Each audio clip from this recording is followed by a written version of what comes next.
Hello everyone, this is Kapil Kadian, your science Guruji. Welcome back to our YouTube channel. तो इस वीडियो में हम डिस्कस करेंगे chapter 10 light reflection and refraction. तो काफ़ी इंपॉर्टेंट चैप्टर रहने वाला है सीबीएसई पॉइंट ऑफ व्यू से। तो आज हम स्पेशली एनसीईआरटी समरी एक्सप्लेन करने वाले हैं और साथ साथ जितने मल्टीपल चॉइस क्वेश्चन होंगे वो भी डिस्कस करेंगे अपनी इस वीडियो के अंदर। तो वीडियो को आगे बढ़ाने से पहले मैं आप सभी से हम्बल रिक्वेस्ट करूँगा, यदि आप चैनल पर नए हैं तो चैनल को लाइक और सब्सक्राइब जरूर कर लें। तो स्टार्ट करते हैं सबसे पहले एक फ्लो चार्ट के रूप में कि लाइट होती क्या है, उसके बाद डिस्कस करेंगे रिफ्लेक्शन और रिफ्रैक्शंस के बारे में। तो जैसा कि आप देख रहे हो कि लाइट रिफ्लेक्शन एंड रिफ्रैक्शन, कि लाइट बेसिकली क्या होती है बच्चों हमारे पास, कि light is a form of energy that cause of A sensation of a vision. कि जो लाइट होती है बेसिकली वो एक एनर्जी की ही फॉर्म होती है। अब इस लाइट के अकॉर्डिंग हमने डिस्कस करना है कि रिफ्लेक्शन क्या होगा एंड सेकेंडली रिफ्रैक्शन क्या होगा। तो सबसे पहले हम बात करेंगे रिफ्लेक्शन के बारे में कि what do mean bye reflection क्या होगा, कि the returning of a light into the same medium after striking is surface is called is a reflection. तो देखो क्या होता है कि जैसे ही लाइट किसी भी मीडियम से स्ट्राइक करती है और स्ट्राइक करने के बाद वो क्या हो जाती है, बाउंसिंग बैक हो जाती है, this is called is a reflection. उसको हम क्या बोलते हैं, रिफ्लेक्शंस बोलते हैं। ऐसे ही हमारे पास रिफ्रैक्शन है। तो रिफ्रैक्शन दोनों का सबसे पहले कंपैरिजन कर लेते हैं कि रिफ्रैक्शन के केस में क्या होगा, कि the change in the direction of a light when it passes from one medium to the another medium या another obliquely is called is a refraction of light. कि जब लाइट बैंड हो जाती है अपने पाथ से, जब वो ट्रैवल करती है डिफरेंट मीडियम्स के अंदर, तो उसको हम क्या बोलते हैं, रिफ्रैक्शंस कहेंगे। सेकेंड पॉइंट हमारे पास है बच्चों कि the refraction of a light is due to change in the speed of a light on going from one medium to the another medium. कि जैसे ही लाइट ट्रैवल करेगी एक मीडियम से दूसरे मीडियम के अंदर तो उसकी जो स्पीड है लाइट की वो चेंज हो जाती है। अब उसके बाद हम सबसे पहले डिस्कस कर रहे हैं कि लॉ ऑफ रिफ्लेक्शन क्या होते हैं। तो ये काफ़ी इंपॉर्टेंट रहेगा मल्टीपल चॉइस क्वेश्चन के अकॉर्डिंग। तो सबसे पहले देखो कि the incident ray and the refracted ray, हमारे पास क्या है कि the incident ray and reflected rays and the normal rays lies in the same plane. तो देखो बच्चों कंफ्यूज मत हो जाना, यहाँ पर रिफ्लेक्टेड की बात कर रहे हैं और इस वाले केस में हमने किसकी बात करनी है, रिफ्रैक्टेड की बात करनी है। तो यहाँ पर क्या है कि जो इंसिडेंट रे होती है वो जो लाइट रेज कमिंग आती है उसके बाद वो आफ्टर स्मूथ सरफेस से स्ट्राइक होने के बाद रिफ्लेक्ट हो जाती है, और जो नॉर्मल रे होती है वो परपेंडिकुलर होती है। तो ये क्या करेंगी, are lies in the same plane. ये फर्स्ट लॉ रहेगा लॉ ऑफ रिफ्लेक्शन का। सेकंड है इसके अंदर कि the angle of incidence is always equal to the angle of a reflection, या फिर ऐसे कर लीजिए कि angle of a reflection is always equal to the angle of a incidence. जो इसके अंदर क्या है कि जो एंगल होता है हमारे पास incidence is equal to angle of a reflection के इक्वल होगा। तो ये क्वेश्चन आपका मल्टीपल चॉइस क्वेश्चन के लिए काफ़ी इंपॉर्टेंट रहने वाला है। तो ऑप्शन आपको दे देगा कि angle of I is equal to angle of a किसके इक्वल होगा, आर के। अब सेकेंड केस में हम डिस्कस करेंगे रिफ्रैक्शन का, जो हमारे पास है लॉ ऑफ रिफ्रैक्शन, कि द इंसिडेंट रे, द रिफ्रैक्टेड रे and the normal ray at a point of incidence all lies in the same plane। ये भी लाइज करेंगे किसके अंदर, एक सेम प्लेन के अंदर। और पॉइंट ऑफ इंसिडेंस किसे कहते हैं, जहाँ पर बच्चों तीनों लाइंस तीनों रेज हमारी मीट करती हैं। जहाँ पर इंसिडेंट रेज, रिफ्रैक्टेड रेज और नॉर्मल रेज मीट होगी उसको हम पॉइंट ऑफ इंसिडेंस कहेंगे। सेकेंड पॉइंट कि the ratio of a sine angle of incidence to the sine angle of a refraction is constant for given pair of media. तो यहाँ पर हमेशा क्या रहेगा, कांस्टेंट रहेगा। तो इस केस में जो स्नेल्स लॉ है बच्चों, it is a very important. ये क्या होता है, साइन आई एंगल किसका होगा, sine I upon sine R is equal to constant कह सकते हैं। उसको हम रिफ्रैक्टिव इंडेक्स कह सकते हैं या फिर उसको हम मीडियम्स में रिप्रेजेंट कर सकते हैं। तो ये थे हमारे पास law of reflection and law of refraction. तो काफ़ी इंपॉर्टेंट रहने वाले हैं। अब इसके कुछ इंपॉर्टेंट पॉइंट्स दिए गए हैं। सबसे पहले हम डिस्कस करेंगे पॉइंट्स कौन से हमारे पास लॉ ऑफ रिफ्लेक्शन के, कि when the reflecting surface is smooth the parallel raise of the light falling on it and reflected in A one direction. तो वो रिफ्लेक्ट होगी किसके अंदर, एक ही डायरेक्शन के अंदर। उसको हम क्या बोलते हैं बच्चों, this is called is a regular reflection. वो क्या होगा, रेगुलर रिफ्लेक्शन होगा।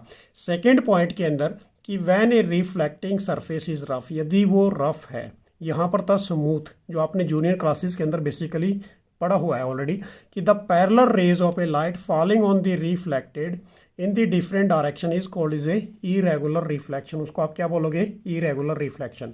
तो इंपॉर्टेंट पॉइंट है हमारे पास, एक रेगुलर रिफ्लेक्शन क्या होगा, सेकेंडली हमारे पास क्या है, इरेगुलर रिफ्लेक्शन क्या होगा।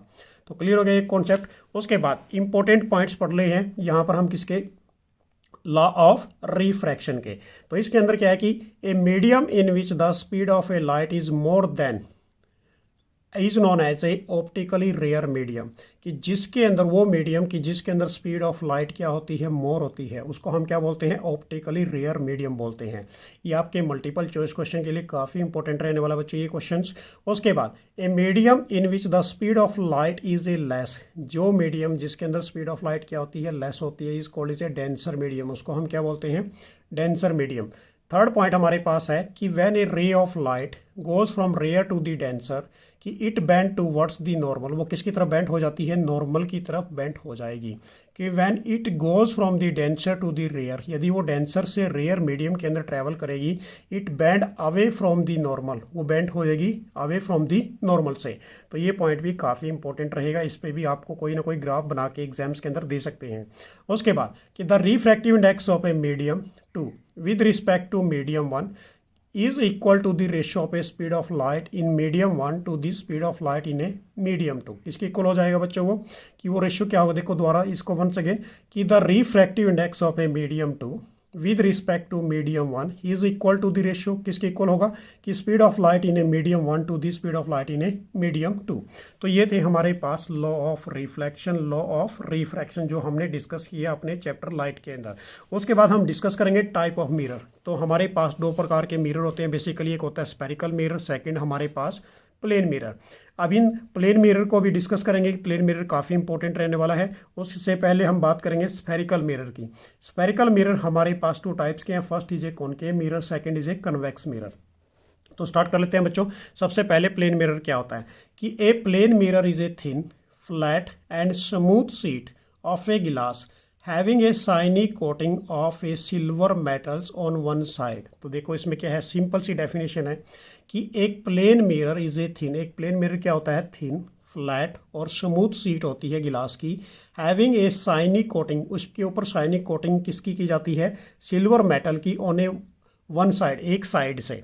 तो this is called as a plane mirror, उसको हम क्या बोलेंगे बच्चों, प्लेन मिरर। कि it is represented by a straight line, इसको हम रिप्रेजेंट करते हैं किससे, एक स्ट्रेट लाइन से, having a number of a short oblique lines in one side.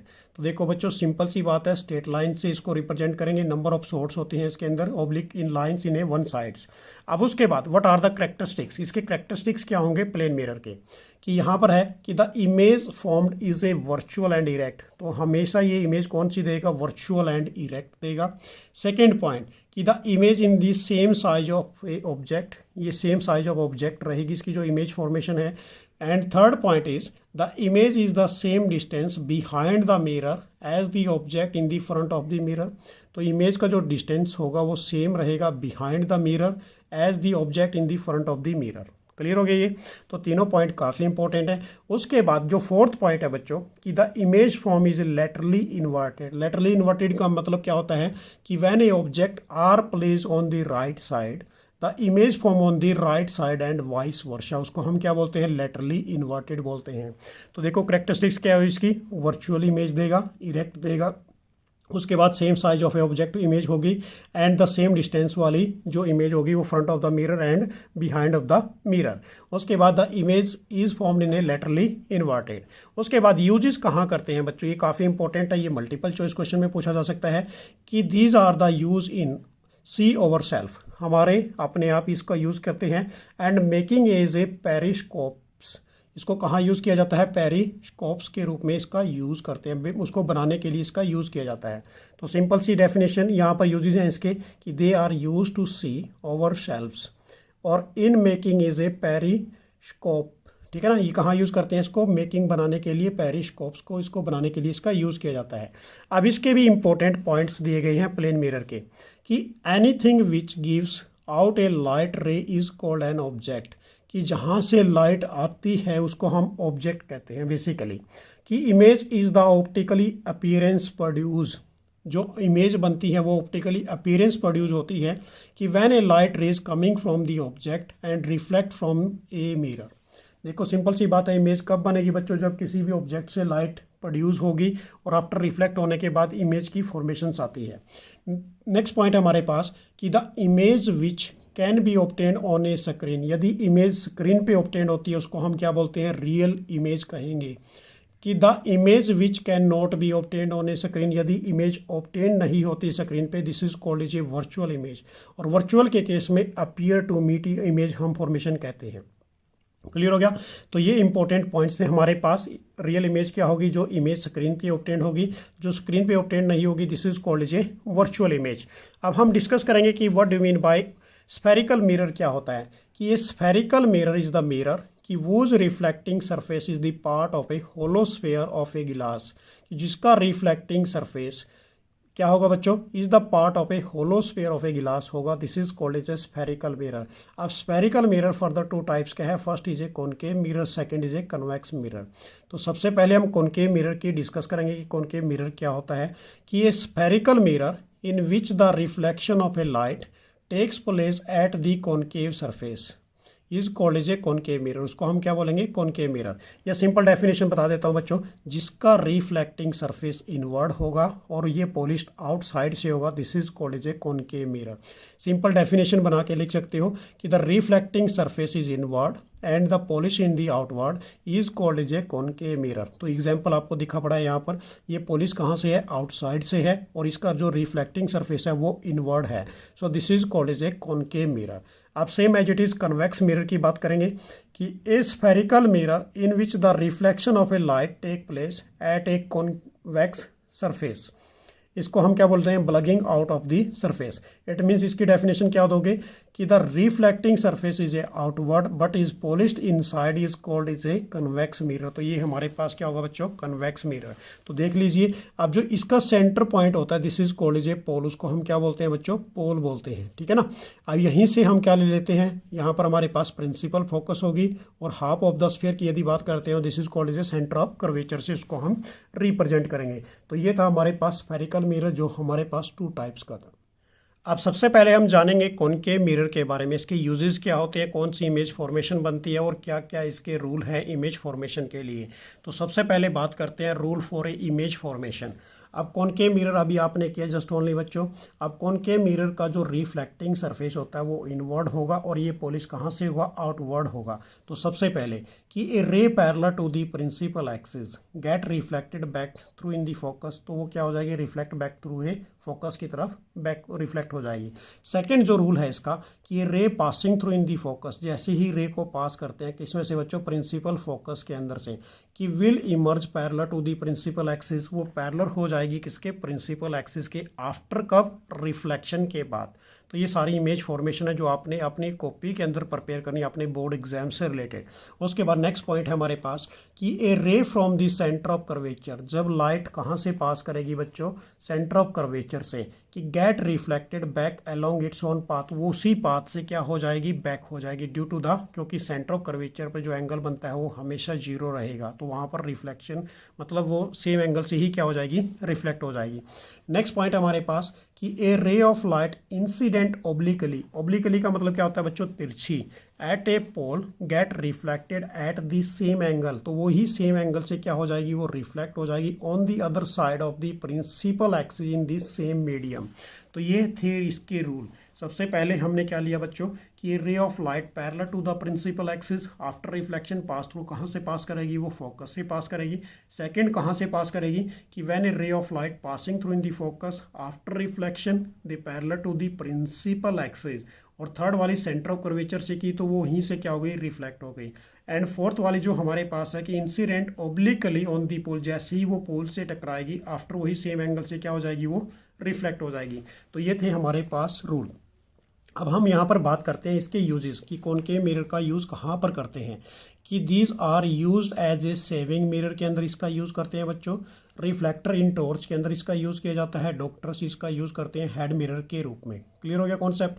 अब उसके बाद नेक्स्ट हमारे पास है, इसको हेडलाइट्स के अंदर भी यूज़ करते हैं, जो व्हीकल होते हैं उनकी हेडलाइट्स के अंदर भी इसका यूज़ किया जाता है कॉनकेव मिरर का। उसके बाद सोलर फ्यूरेंस होते हैं, उनके अंदर भी सी का यूज़ करते हैं कॉनकेव मिरर का।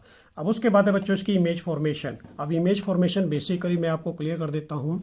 तो इसकी 6 इमेज फॉर्मेशन बनती हैं। अब 6 इमेज फॉर्मेशन बनेंगी, जिसके अंदर बच्चों आपकी जो बेसिकली होंगी 1 to 5 की यदि बात करें, 1 2 3 4 5, तो ये 1 to 5 तक जो होंगी वो रियल इन्वर्टेड होंगी। जो 6 वाला केस होगा इसमें हमेशा क्या बनेगी, virtual and erect image formation होगी।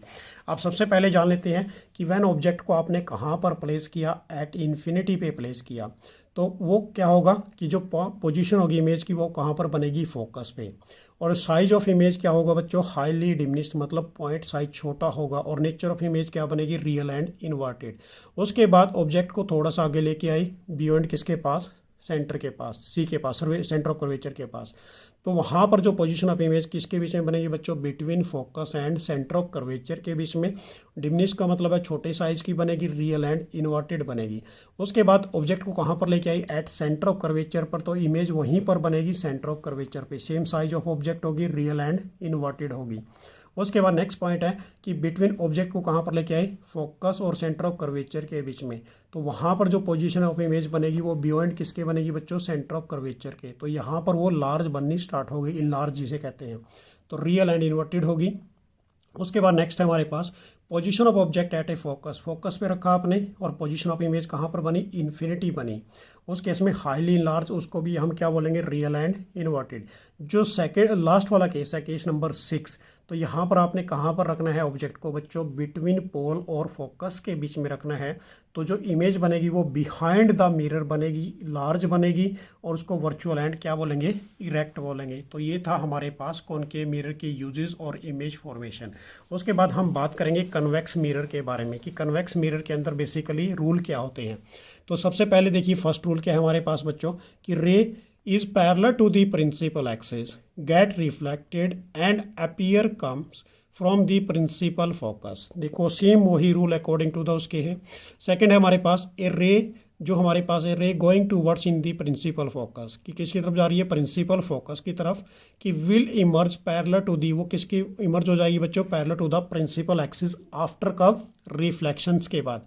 उसके बाद नेक्स्ट पॉइंट है पॉइंट नंबर 4। ये इमेज फॉर्मेशन आपने अपनी कॉपीज़ के अंदर बेसिकली तैयार करनी है बच्चों सभी ने, कि रे form the centre of curvature gate reflected back along in on path. वो जैसे ही सेंटर ऑफ कर्वेचर से पास होगी तो वो सेम एंगल से ही वापस क्या हो जाएगी, रिफ्लेक्ट हो जाएगी।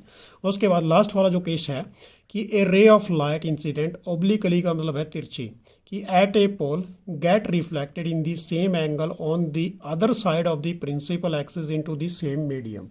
तो ये थे इसके रूल जो हमारे इमेज फॉर्मेशन के, जो अपनी अपनी कॉपी के अंदर इनको सबको अच्छी तरह से राइट डाउन करके देखना है। उसके बाद यूजेस कहाँ करते हैं बच्चों इसके, यूजेस कन्वेक्स मिरर के, कि these are used as a rear view mirror in a vehicle and soft security mirror इसे कहा जाता है बेसिकली। तो इसके ये यूजेस रहेंगे। उसके बाद बच्चों इमेज फॉर्मेशन है कन्वेक्स मिरर की, different position of the objects के अकॉर्डिंग। तो इसमें 2 ही इमेज बनती है और दोनों ही इमेज फॉर्मेशन जो आती है बच्चों हमारे पास वो वर्चुअल एंड इरेक्ट होगी। तो देखो सबसे पहले ऑब्जेक्ट को कहाँ पर प्लेस किया, एट इन्फिनिटी पे, कि पोजीशन ऑफ इमेज कहाँ पर बनी, at the focus and behind the mirror, and the size of the image क्या होगी, highly diminished and point size होगी। उसके बाद सेकेंड पॉइंट में कि between infinity and the pole of the mirror, तो बी कहाँ पर बनेगी इस केस के अंदर, कि बिटवीन पी पोल और फोकस के बीच में बिहाइंड द मिरर, तो वो क्या होगी, डिमिनिश्ड होगी, और उसको हम वर्चुअल एंड इरेक्ट करेंगे। तो ये इमेज फॉर्मेशन आप सभी ने बेसिकली स्टूडेंट्स ने इनको अपनी कॉपी के अंदर बिल्कुल एक प्रॉपर वे और मैनर के अकॉर्डिंग बनाना है, और उनकी सारी इमेज फॉर्मेशन आपने 1 by 1 चेक करनी है।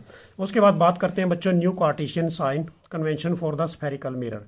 तो ये हमारे पास एक स्फेरिकल मिरर है, ठीक है ना। अब इस स्फेरिकल मिरर के अकॉर्डिंग हमने इसको ले लिया कॉनकेव मिरर। अब इस कॉनकेव मिरर के अंदर ये एक्सिस है हमारी, एक्स एक्सिस ले ली हमने, एक्स डैश और एक्स। अब इस पॉइंट को हम क्या बोलते हैं, pole, and this point is called as a principal focus, और इसके बाद ये सेंटर ऑफ कर्वेचर। अब यहाँ पर देखो यदि ऑब्जेक्ट की जो हाइट है अपवर्ड ऊपर की तरफ है तो पॉजिटिव साइन होगा, और डायरेक्शन ऑफ इंसिडेंट लाइट की इस साइड में होगी। यदि ये अपोजिट डायरेक्शन में होती है तो ये नेगेटिव होगी। इस साइड में क्या होगी बच्चों, ये पॉजिटिव होगी। यदि हाइट होगी जो डाउनवर्ड की नीचे की तरफ होगी तो उसको हम क्या लेके चलेंगे, नेगेटिव साइन लेके चलेंगे। तो ये कार्टेशियन आपको याद होना चाहिए ताकि आपके कोई भी न्यूमेरिकल इसके टॉपिक से रिलेटेड मिस ना हो। तो इनको आपने नेगेटिव पॉजिटिव से अकॉर्डिंग मैंने एक वीडियोस डाली हुई है अपने यूट्यूब चैनल पर, तो वो भी देखनी है कि किसके अंदर फोकल लेंथ पॉजिटिव होगी, किसके अंदर नेगेटिव होगी। तो उन कॉन्सेप्ट को आपने सभी ने याद करना है। तो उसका लिंक मैं बेसिकली आपको डिस्क्रिप्शन में प्रोवाइड करा दूंगा। उसके बाद बात करते हैं बच्चों स्फेरिकल लेंसेज क्या होते हैं। अब स्फेरिकल लेंसेज हमारे पास 2 टाइप्स के हैं बेसिकली। एक हमारे पास है कन्वेक्स लेंस, दूसरा है कॉनकेव लेंस। तो सबसे पहले हम जानेंगे कन्वेक्स लेंस होते क्या हैं। कि lens is a piece of a transparent glass bounded by a 2 spherical surface. कि एक ट्रांसपेरेंट क्या है बच्चों, ये गिलास बाउंडेड है बाय 2 स्फेरिकल सरफेस। अब यहाँ पर कन्वेक्स लेंस हमारे पास क्या होता है कि ए थिक एट द सेंटर, ये सेंटर से तो क्या होता है बच्चों, थिक मोटा होता है, और बट ये थीनर होता है एट द एजिस से, जो इसकी एजिस होती है वहाँ से क्या होता है, ये पतला होता है। अब उसके बाद इट इज़ ए कन्वर्जिंग, इसको हम क्या बोलते हैं, कन्वर्ज करता है लाइट को, मतलब एक पॉइंट पर उसको मीट कर देता है। इस पॉइंट को हम क्या बोलेंगे, this is called is A optical, ये इसका ऑप्टिकल सेंटर है किसी भी लेंस का। अब उसके बाद हमारे पास है कॉनकेव लेंस। क्या होगा बेसिकली कि ये कॉनकेव लेंस, ये थिन एट द मिडल, ये थिन कहाँ से होगा, मिडल से तो थिन होगा, but thicker at the edges, edges से क्या होगा, ये थिक मोटा होगा। इसको हम क्या बोलते हैं, डाइवर्जिंग। डाइवर्जिंग का मतलब क्या है कि जैसे इसके ऊपर कोई इंसिडेंट रे ऑफ लाइट पड़ती है तो उसको ये क्या कर देता है बच्चों, डाइवर्ज फैला देता है। तो ये है हमारे पास स्फेरिकल लेंस। स्फेरिकल लेंस 2 प्रकार से हम पढ़ेंगे, कन्वेक्स लेंस और कॉनकेव लेंस। उसके बाद हम इसकी बात कर रहे हैं बच्चों इमेज फॉर्मेशन क्या करते हैं ये। तो देखिए हमारे पास कन्वेक्स लेंस क्या होते हैं बच्चों, इसकी इमेज फॉर्मेशन सबसे पहले हम चेक करेंगे। इसके रूल्स क्या हैं कि the ray parallel to the principal axis, जैसे ही रे पैरेलल है किसके, प्रिंसिपल एक्सिस के, कि will passes through in the second, यहाँ से कहाँ से पास करेगा, ये second principal focus after refraction के बाद। ठीक है ना। सेकंड रूल क्या होगा इसका बच्चों की, ray passing through in the focus कि will emerge parallel to the principal axis after refraction. तो ये सारी इमेज फॉर्मेशन अपनी कॉपी में चेक करनी है, एनसीईआरटी बुक्स में ऑलरेडी आपको मिल जाएंगी। उसके बाद बच्चों नेक्स्ट है हमारे पास कि रे passing through in the optical centre, जैसे ही ऑप्टिकल सेंटर से पास करेगी, इमर्ज विदाउट एनी डेविएशन, ये बिना डेविएशन के इमर्ज हो जाएगी after refraction through in the lens. मतलब क्या है कि जो ऑप्टिकल सेंटर पे जो एंगल होगा वो 0 होगा, तो वहाँ से क्या करेगी, वो डाइवेट नहीं करेगी, विदाउट डाइवेशन के वो सीधे निकल जाएगी। उसके बाद कन्वेक्स लेंस के यूजेस क्या होते हैं कि these are use in making a microscopes, telescopes and slides, projectors और मैग्नीफाइंग गिलास बनाने के लिए इसका यूज़ किया जाता है। ये काफ़ी इंपॉर्टेंट रहेंगे आपके एग्जाम्स के रिलेटेड। उसके बाद नेक्स्ट है हमारे पास बच्चों कि पोजीशन ऑफ ए ऑब्जेक्ट, कि एट इन्फिनिटी पे यदि ऑब्जेक्ट को प्लेस करते हैं तो पोजीशन ऑफ इमेज कहाँ पर बनेगी, फोकस 2 पे बनेगी। और जो साइज होगा वो क्या होगा, हाईली डिमिनिश और पॉइंट साइज होगा। नेचर ऑफ इमेज क्या बनेगी, रियल एंड इन्वर्टेड बनेगी। इस केस में भी 5 केस हैं बच्चों, वही सेम एज इट इज जो हमने मिरर के अंदर किए। और 1 से 5 केस में क्या बनेगी, रियल एंड इन्वर्टेड इमेज की फॉर्मेशन होगी। केस नंबर 6 के अंदर वर्चुअल एंड इरेक्ट इमेज बनेगी। तो यहाँ पर देख लीजिए आप कि बियॉन्ड 2f1 कि जो बिटवीन किसके बीच में बनेगी बच्चों, यहाँ पर इमेज f2 और 2f2 के बीच में, वो डिमिनिश्ड होगी, रियल एंड इन्वर्टेड होगी। उसके बाद ऑब्जेक्ट को कहाँ पर प्लेस किया, 2f1 पे, तो वहाँ पर इमेज कहाँ पर बनेगी, 2f2 पे, तो same size, real and inverted होगी। उसके बाद ऑब्जेक्ट को आगे की तरफ थोड़ा सा लेके गए, किसके बीच में, बिटवीन f1 और 2f1 के, तो बियॉन्ड इमेज कहाँ बन रही है, बियॉन्ड 2f1 के। ठीक है ना। उसके बाद इनलार्ज होगी, रियल इन्वर्टेड होगी, पीछे बनेगी। उसके बाद इफ़ ए फोकस, यदि आपने कहाँ पर रख दिया, फोकस f1 पे रख दिया, तो यहाँ पर जो पोजीशन होगी इमेज की वो इन्फिनिटी होगी और बेसिकली ये लार्ज होगी। इसको हम क्या बोलते हैं, हाईली लार्ज और रियल एंड इन्वर्टेड बनेगी। तो ये तो है हमारे पास 1 to 5 केस के अंदर तो रियल एंड इन्वर्टेड बनेगी। केस नंबर 6 के अंदर वर्चुअल एंड इरेक्ट। कब बनेगी, जब ऑब्जेक्ट को आपने कहाँ प्लेस किया, फोकस f1 और ऑप्टिकल सेंटर के पास में। ठीक है, इन बिटवीन रख दिया उनको। तो उस केस में क्या लिखोगे कि on the same side of the lens as the object, और वो क्या बनेगी, इन लार्ज बनेगी। तो ये था हमारे पास कन्वेक्स लेंस। अब हम बात कर रहे हैं बच्चों कॉनकेव लेंस की। तो कॉनकेव लेंस के रूल देख लीजिए सबसे पहले कि the ray parallel to the principal axis appear to diverge from the principal focus कि which is located in the same side of the incident ray. Same वही रूल होंगे बेसिकली। उसके बाद सेकेंड है कि ये ray going towards in the principal focus कि will क्या है यहाँ पर, emerge parallel to the principal axis, किसके पैरेलल हो जाएगी, प्रिंसिपल एक्सिस के। After refraction. And third case में क्या है कि ये रे पैरेलल या रे पैरेलल किस में से पास कर रहे हो बच्चों, ऑप्टिकल सेंटर में से, वहाँ पर क्या होगी वो सीधी निकल जाएगी विदाउट डेविएशन से, ठीक है ना। तो ये थे इसके बेसिकली रूल जो आपने अपनी कॉपीज़ के अंदर इनको बना के देखना है। उसके बाद हमारे पास है बच्चों कॉनकेव लेंस की यूजेस, कहाँ यूज़ करते हैं इनको बेसिकली, कि concave lens is use as a spectacles, ठीक है ना। हमारे जो स्पेकल्स होते हैं उनके अंदर यूज़ किया जाता है करेक्ट ऑफ ए विजन्स के लिए, वाइड एंगल्स को के लिए इसका यूज़ करते हैं, ठीक है ना। उसके बाद इसकी इमेज फॉर्मेशन, इसमें क्या बनती है बच्चों, दो इमेज फॉर्मेशन बनती है। उसके बाद देखो इसके अंदर क्या है कि एक इन्फिनिटी पे रखा आपने, सेकंड केस में आपने कहाँ पर रखा, between infinity and optical centres जो हमारे पास वो है ऑफ द लेंस के अंदर। तो सबसे पहले इमेज फॉर्मेशन कहाँ बनेगी, एट फोकस पे बनेगी F1 पे, और उसके बाद सेकंड में between focus F1 and optical centre के बीच में। तो इमेज क्या बन रही है बच्चों यहाँ पर, हाईली डिमिनिश और वर्चुअल एंड क्या बनेगी, इरेक्ट बनेगी। अब इस केस में हमारे पास है new Cartesian sign convention for a spherical lens. अब जो हमारे पास स्फेरिकल लेंस है ये हमें क्या लेके चले यहाँ पर अपना, ये हमारे पास कन्वेक्स लेंस है। तो इस केस में आपने ये ऑब्जेक्ट प्लेस किया ए एंड बी, ठीक है ना। तो ऑब्जेक्ट हमेशा कहाँ पर प्लेस होगा, लेफ्ट हैंड साइड के अंदर। डायरेक्शन ऑफ इंसिडेंट कहाँ होंगी, लेफ्ट टू राइट जाएगी। यदि इसको हम यहाँ से ले लें, राइट टू लेफ्ट ले लें, तो वो माइनस में होगी, ये वाली क्या होगी बच्चों, पॉजिटिव में होगी। तो ये था इसका साइन कन्वेंशन। अब इसके अंदर एक छोटा सा टॉपिक है बेसिकली बच्चों, जो हमें कहते हैं उसको पावर ऑफ लेंस क्या होता है, कि पावर ऑफ लेंस क्या होता है कि reciprocal of a focal length. तो उसकी जो basically P is equal to 1/f, उसको हम लिखते हैं, क्या लिखेंगे बच्चों, P इज इक्वल टू, मैं यहाँ पर राइट आउट करके दिखा देता हूँ, 1/f। अब इस केस में ये क्या है, इन किस केस में होगा, ये मीटर के केस में। और यदि हम इसको सेंटीमीटर में ले लें तो क्या करोगे, 100/f कर दोगे, ये किस में आ गया, सेंटीमीटर के अंदर। और जो पावर ऑफ लेंस की SI यूनिट होगी वो क्या होगी, 1 डायोप्टर होगी, ठीक है ना, 1 डायोप्टर। क्योंकि जो पावर होता है हमारे पास फोकल लेंथ की SI यूनिट क्या होती है, मीटर। तो इसको हम क्या ले लेते हैं, metre inverse is equal to किसके होगा, 1 डायोप्टर के इक्वल होगा। ये काफ़ी इंपॉर्टेंट रहेगा बेसिकली, ठीक है ना। उसके बाद कुछ इसमें मैग्नीफिकेशन से रिलेटेड फार्मूले हैं जो आपने अपनी NCERT बुक्स में ऑलरेडी हैं, तो मैंने पहले अपनी वीडियोस के अंदर भी उनको डिस्कस किया, तो वो भी आप मेरी वीडियोस को देख सकते हैं बेसिकली। और वो सारे फार्मूले मैंने बताए हैं कि किस केस में फोकल लेंथ नेगेटिव होगी, किस में पॉजिटिव होगी, जो आपके बोर्ड एग्जाम से रिलेटेड काफ़ी इंपॉर्टेंट रहेंगे बच्चों। तो उस वीडियोस का लिंक आपको हमारे डिस्क्रिप्शन में मिल जाएगा, वहाँ से आपने उसको जरूर देखना है। मेरी तरफ से थैंक्स फॉर वॉचिंग। तो नेक्स्ट वीडियोज़ आपके लिए लेके आएंगे जरूर कुछ इंपॉर्टेंट क्वेश्चंस के लिए। बाय।